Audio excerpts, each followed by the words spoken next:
راځو PHP کې چې زموږ نن کوم درس دی هغه بیا هم د ارې مونږ سره یو میتھډ دی د ارې سلایس په نوم باندې.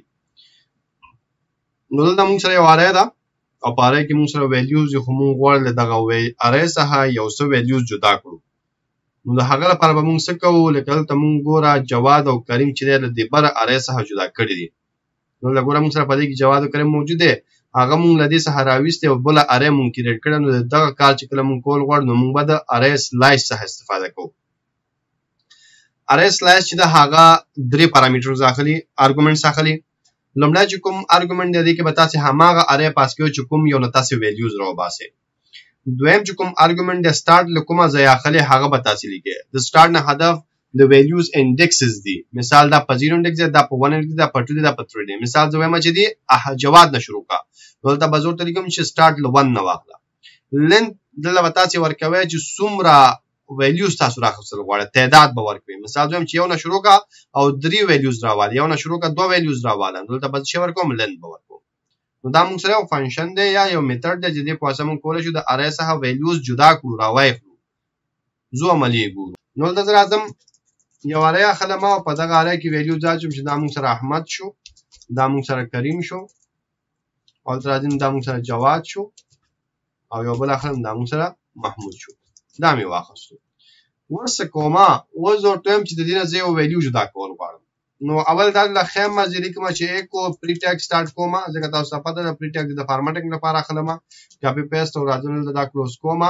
د دو په منځ کې چې دی زه بیا راځم لیکم چې پرنٹ آر، او پرنٹ آر کې ورته وایم چې موږ ته چې وښایه ارې وښایه. بس دا سیف کړم، راشم براوزر ته سفاري لوډ کړم. وګورم موږ ته ښیي چې احمد، کریم، جواد او محمود موجود دی. زه اوس ورته وایم چې وکړه ما ته ویلیوز جدا کا. نو د ویلیوز جدا کولو لپاره به څه کوم؟ زه لیکم چې ارې او بیا به لیکم چې سلایس. او سلایس مطلب برخې کولو ته ویل کېږي. نو څونه کوم ځای د کوم ارې نه، نو دلته به تاسو لومړی د ارې نوم پاس کړئ چې د کوم ارې نه تاسو ویلیو جدا کول غواړئ. زه ورته وایم چې موږ سره د ارې په نوم ارې ده، د دې نه ویلیو جدا کول غواړم. سټارټ له کومه ځای واله؟ که زه ورته وایم چې د 0 نه سټارټ واله، او زه دا سیف کړم. نو دا چې استاد یو برخه جدا کوي نو تاسو یو جدا ارې درکوي. نو تاسو جدا ارې درکوي، تاسو به دا یو ویریبل کې سټور کړئ، مثال د نیو ارې په نوم باندې.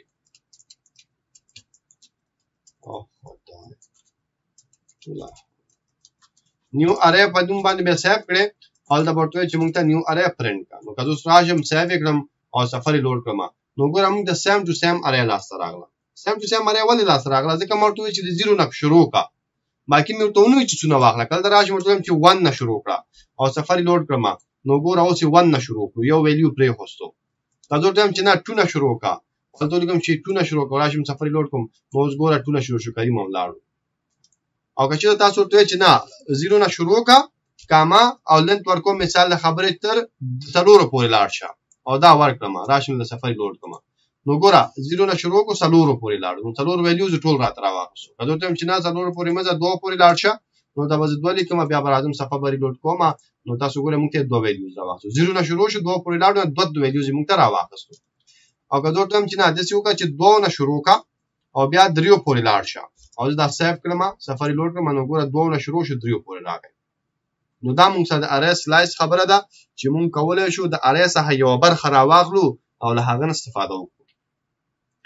دلته چې کله تاسو ګورئ موږ ته چې کوم نیو ارې راکړي نو د هغه انډیکسز موږ سره د 0 نه شروع کېږي. که څه هم دلته که تاسو وګورئ د جواد چې کوم انډیکس دی هغه 2 ده، په 0 کې احمد دی، په 1 کې کریم دی، په 2 کې موږ سره جواد دی. ولته چې کله موږ برخې جدا کوو نو هغه موږ ته بېرته د 0 نه شروع کېږي. خو که تاسو غواړئ چې په دې ځای کې د دې کوم انډیکس دی هماغه راشي، نو به تاسو یو بل پارامټر هم پاس کوئ چې هغه ته ریزرف ویل کېږي. پریزرف کیز بل پاس کوي. دلته به یا تاسو ټرو پاس کوئ یا به فالس پاس کوئ. بای ډیفالت دا فالس وي. نو فالس کې چې کله تاسو نیو ارې درکوي د هغه خپل یو انډیکس نمبر دوی ورته درکوي، 0 نه شروع کوي. او که ته غواړئ چې نه د خپل په کوم انډیکس باندې موجوده هماغه راشي، نو بیا تاسو ټرو پاس کوئ. چې کله ول ټرو پاس کړئ او سفاري لوډ کړئ، نو دا چې هلته په کوم انډیکس هماغه بدل کړي. نو جواد ګوره په 2 دی او محمود په 3 دی، نو تاله هماغه انډیکس درکړه. نو دا موږ سره د ارې د جدا کولو طریقه. نو دا موږ سره چې دا موږ سره انډیکس ارې وو.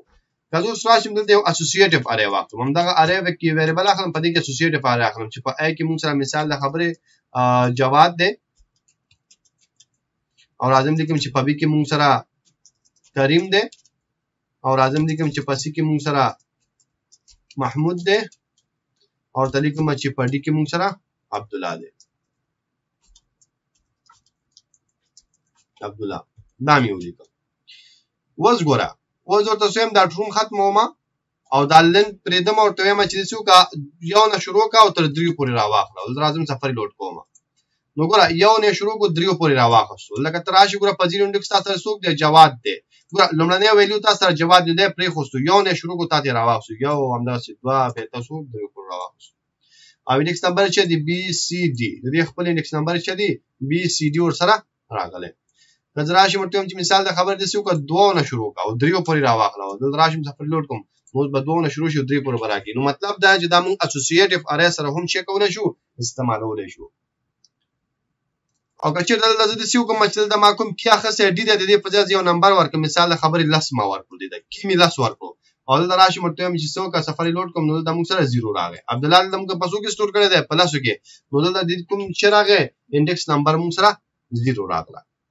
نو که بیا تاسو غواړئ چې دا په خپل حال پاتې شي نو هماغه خبره به تاسو د پریزرف چې کوم ویلیو ده چې هغه ټرو هغه به تاسو ورله پاس کړئ او صفحه به ریلوډ کړئ نو تاسو به بیرته دا راشي چې عبدالله موږ سره په 10 ویلیو باندې موجود دی. نو دا موږ سره د ارې سلیس خبره ده چې په دې باندې موږ کولی شو د ارې څخه یوه برخه جدا کړو له هغه نه موږ استفاده وکړو.